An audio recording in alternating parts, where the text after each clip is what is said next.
Morning, Heather from Heather's Info Crochet here. It is Sunday, February 23rd. So every Sunday I do my what I made this week video. So that is what part of today's video is going to be. So we'll just jump right into it.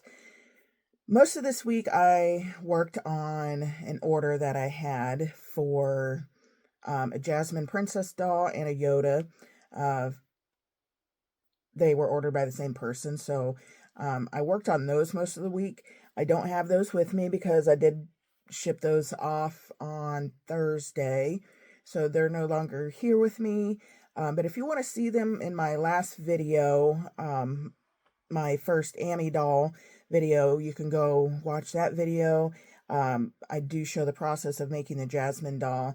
And then at the end, I show off the final Jasmine doll and the Yoda that I made. So I did make those two items this week.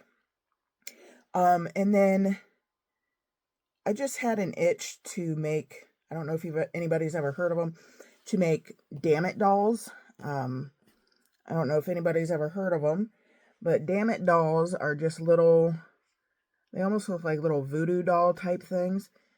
They're like little stick figures. This one almost looks like Gumby. But they're like a anger release mechanism. So what you do with them is you grab them by the legs, and then if you're frustrated or mad about something, you can hit the table or whatever. And the reason they call them Damn It dolls is because you do it while you're saying damn it. Say, damn it, damn it, damn it. So that's what I've been making the rest of the week. This is the first one I made. This one I made with a self-striping yarn. I think these would be great for scrap projects because Damn It dolls are just honestly, little scrappy, weird looking dolls that you can just abuse. So they're great for scrap projects. And I've been using variegated yarn for them. They are a great project for variegated yarn. So if you have some variegated yarn you don't know what to make with, Damn It dolls are a great project for those. I am thinking about writing up this pattern. I mean, it's pretty easy. It only takes me maybe about 40 minutes to make it because you got to make the arms separate, the two legs, crochet them together. You crochet the body, crochet the arms in, and then embroider the little face. So they take about 40 minutes. Not bad. I did make some and take them to my booth yesterday. I marked them for $8. I thought $8 was a pretty decent price.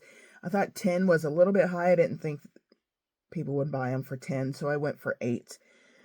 But, that's a pretty good price. So that's, if they take 40 minutes, I charge $15 an hour. So $8 is half of 16. So yeah, that's about right. $8 for my time in this. So I am thinking about writing up this pattern. I don't know if I'm going to do a free pattern or sell it for like $2 or something like that on my Etsy. So I will be doing, I think I will. I think I'll go ahead and write this up. It's not real hard, but some people need a pattern, so I might do a pattern tester call for this week. Real quick pattern test and then get it out, within a week or so. So I'm thinking about doing this for free or for like $1 or $2 on my Etsy, or both. So that's one of the other things I made this week. Then the only other thing that I've worked on this week is a gnome. Oh my goodness, I'm all wrapped up over here. So the craft mall that I have my booth in, they have a Facebook page for just the vendors. And on that Facebook page, they put out that they've had customers coming in looking for St. Patty's Day, like decor and stuff. And not a lot of people have that kind of stuff out yet. So I'm like, oh. So I'm like, okay, I'll start making some St. Patty's Day stuff. First thing that came to my mind was to make a gnome. I couldn't really find a gnome pattern or whatever that I really wanted to make. Wasn't really what I was thinking that I wanted. So I'm making one up on my own. It's all free-handed, no pattern. It's not done yet, but this is what I've got so far. I want, so I don't, if you've been here, you know that my ideal customer are um, office workers. I want to make stuff that makes them happy when they look at it. Stress relievers for work, little desk buddies, that kind of stuff. So I wanted to make this little guide where he could sit on the desk and his little legs dangle over the edge of the desk or shelf or wherever you would keep it. And the bottom is nice and flat so he sits nice. So this is what I'm coming up with. My little St. Patty's Day gnome. He's got a little red beard, his nose, and then the hat. I'm working on the hat. I thought about making it like a top hat, like a flat top hat, but I might just go ahead and make it the cone hat. If you guys have an opinion on what kind of hat I should put on here, I think maybe I'll do in my community tab. I think I will. And go to my community tab, and I'm going to put a poll up, see if I should do a flat top hat or if I should just go ahead and make the pointed gnome hat for my gnome. See what you guys say. Get your opinion on that. I haven't quite decided yet, so you guys can help me decide that. So on the inside, I wanted him to sit and not like topple over or fall off the shelf. So yesterday I went on the hunt for poly beads, and as everybody knows, Joann's is closing. I went to 2 Joann's. No, my closest Joann's, they did not have poly beads, so I went to my next closest. I did find them there. They were a little more expensive than I thought. I got this bag. It is a 2-pound bag of poly beads, and this bag was $10. I didn't realize they were that expensive. But I did want to get, sorry. I did want to get 2 bags, but I just got one because they were $10, and I wasn't sure how much I was going to use, so I just got the 1 bag. Then I had to find what to put the poly beads in. So I saw on Crochet by Jenna's video that when she made her pet rocks, she put poly beads in her pet rocks to give them a little weight. And she had put them in those little pantyhose stocking socks. So I thought that was a great idea. So then I went on the hunt for those. I looked on the Walmart website for the nearest Walmarts. Walmart did not carry them. So my husband thought, well, maybe Dollar Tree would carry them. I'm like, yeah, that's a good idea. And they might. They didn't carry the ones that I was thinking of. So Dollar Tree did have some like these. So they're kind of like a, what do you want to call them? A no-see sock. Kind of like an anklet, a no-see sock. So I got a package of these. There's 3 pair in a pack for $1.25 at Dollar Tree. So I'm trying these out. They're a little shorter than I would like, so I can't fill them as full as I was hoping I could. So I already filled one. And this is all the bigger it is. It's kind of oblong because of the shape of it.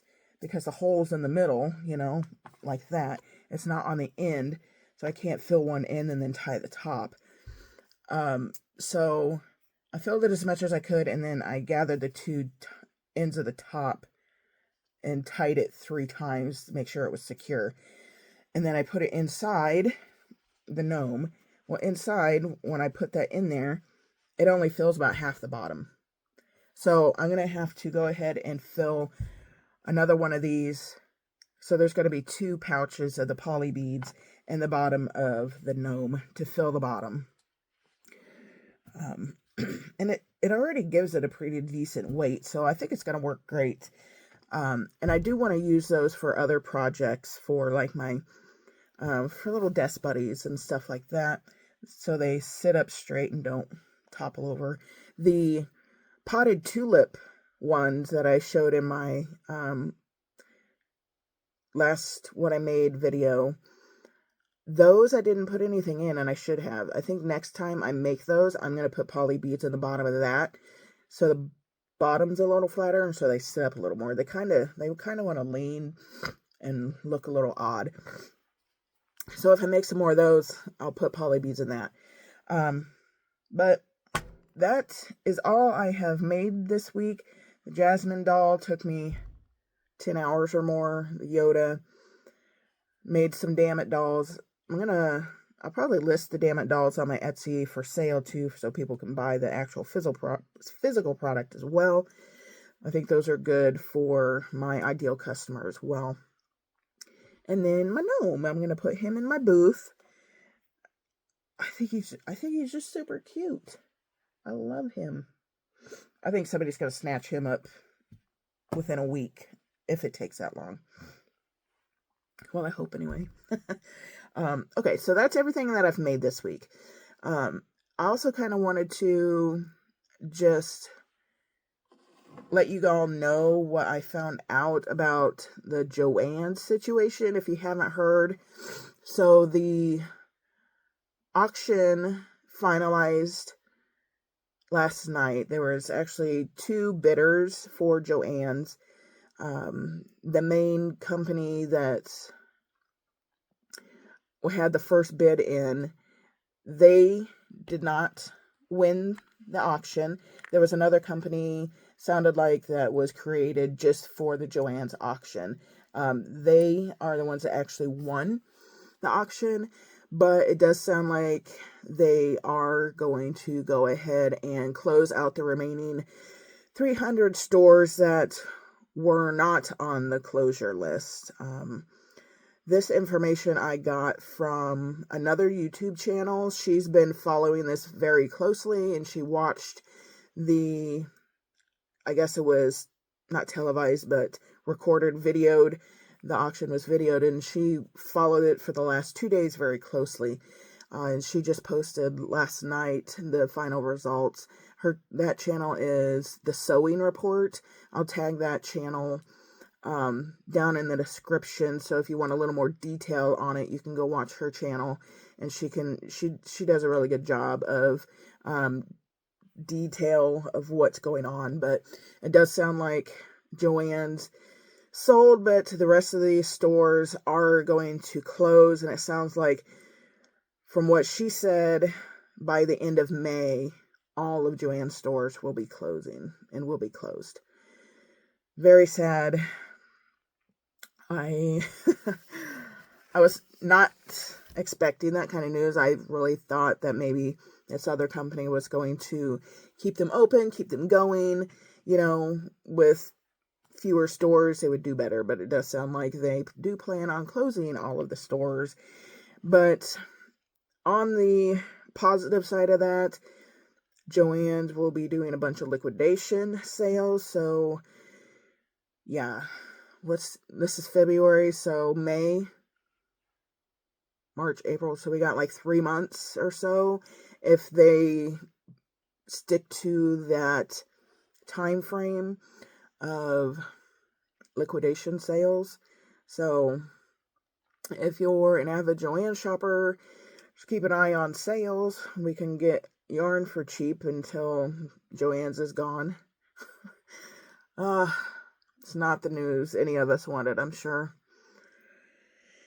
So I really think I'm going to look into the Premier Basics Just Chenille yarn, I think is what it is. The other kind of blanket yarn by Premier. I think I'm going to start looking into that. Looks like they have a lot of different colors, and the price of it is pretty decent for the amount you get. So I might be going that route. I haven't quite decided yet. I know a lot of people are using the Elise Voluto, but you can only order that online.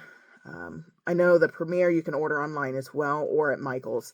So at least there's a store you can go to for those that yarn if you wanted to touch and feel it. But anyway, I think that's going to be it for this video. It's what I've made this week. Look for my pattern tester call for my Damn It doll. And like I said, it will probably be free on my Instagram and like a couple bucks on my Etsy or something. And then I'm going to finish this up. I'm going to put that poll up on what kind of hat I should make for this guy. Make sure you go vote. Help me out. Help me decide. I think it'd be cute with the little flat top hat, but he's a gnome, so gnomes I think need the pointy hat. But anyway, thank you all so much for watching. Thank you for stopping by, watching the video. If you like this video, make sure you hit that like button. Likes really help videos get pushed out and really helps the algorithm. So really appreciate it. I know when I'm watching videos, I always intend on liking the video, but I usually watch YouTube on my TV, so it's not just a quick, oh, hit the like button. So a reminder to hit the like button is, I always like it when the person reminds me to like, so then I'll pause it and I'll go up and I'll like the video, because I'm just watching TV and doing other stuff, so I forget. So here's your reminder. If you're doing other stuff, you just take a pause and hit that like button real quick for me. So anyway, thanks so much for watching, guys, and I will see you in the next video.